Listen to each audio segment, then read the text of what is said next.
बसंत ऋतु की मनमोहक कहानी जो दिल खुश कर दे। प्रकृति हमेशा अपने नियम से चलती है। इस बार भी ठीक समय पर बसंत आ गया था। पतझड़ के मौसम के बाद हर बार बसंत का इंतजार रहता था, लेकिन इस बार बसंत की जिंदगी का पतझड़ खत्म ही नहीं हो रहा था।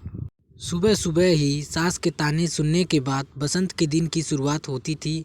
आसपास की बगिया में फूल खिल चुके थे। पूरे बगिया आज फूलों से महक रही थी, लेकिन बसंत के जिंदगी की महक तो ना जाने कहाँ गुम थी। बसंत का मन आज भी बेरंग और उदास था। बस बहुत हो गया। क्या मेरी ज़िंदगी में सिर्फ ताने ही लिखे हैं? क्या मेरी ज़िंदगी का कोई मोल नहीं है? बस इन्हीं सवालों को सोचती हुई वह दो राहों तक आ गई थी, जहाँ एक रास्ता उसके मायके और जा रहा था और एक रास्ता उसके ससुराल की ओर। लेकिन दोनों रास्तों पर उसे उसकी मंजिल नज़र नहीं आ रही थी। कहाँ जाना है बहन जी? ऑटो वाले ने पूछा। कहीं नहीं कहते हुए मन ही मन बुदबुदाए जा रही थी। माँ ने पराया धन समझकर दूसरे को सौंप दिया और सास ने पराई जाई कहकर प्यार और अपनापन नहीं दिया। बहन जी, ये फूल लीजिए, घर के फूलदान में लगाइएगा, घर महक उठेगा, मुझे नहीं खरीदना कहकर फिर मन ही मन बुदबुदाए जा रही थी। घर कैसे? घर मायके में भाई ने कहा अब यह तेरा घर नहीं है।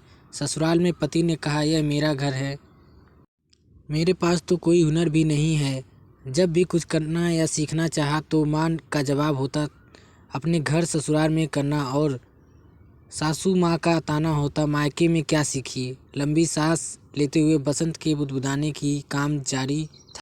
इतना सब सोच सोच के बसंत की आंखें भर आई थी। भरी आंखों से वह फिर सोचने लगी, हम 7 जन्मों तक साथ रहने के लिए व्रत करते हैं और वह एक जन्म भी नहीं निभा पाते हैं। बस यही सोचते सोचते वह वहीं लगी एक बेंच पर बैठ गई।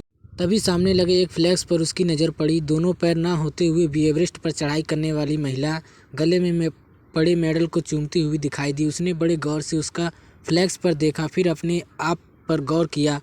कुछ ही पल लगे उसे संभलने में। एक उठा एकाएक होके खड़ी हो उठी। उसे तो जैसे अमृत की बूंद मिल गई थी। ईमानदारी और आत्मविश्वास के साथ दोनों राहों को छोड़ निकल पड़ी अपनी राह खुद बनाने। आज उसके जीवन में असली बसंत का आगमन हो चुका था।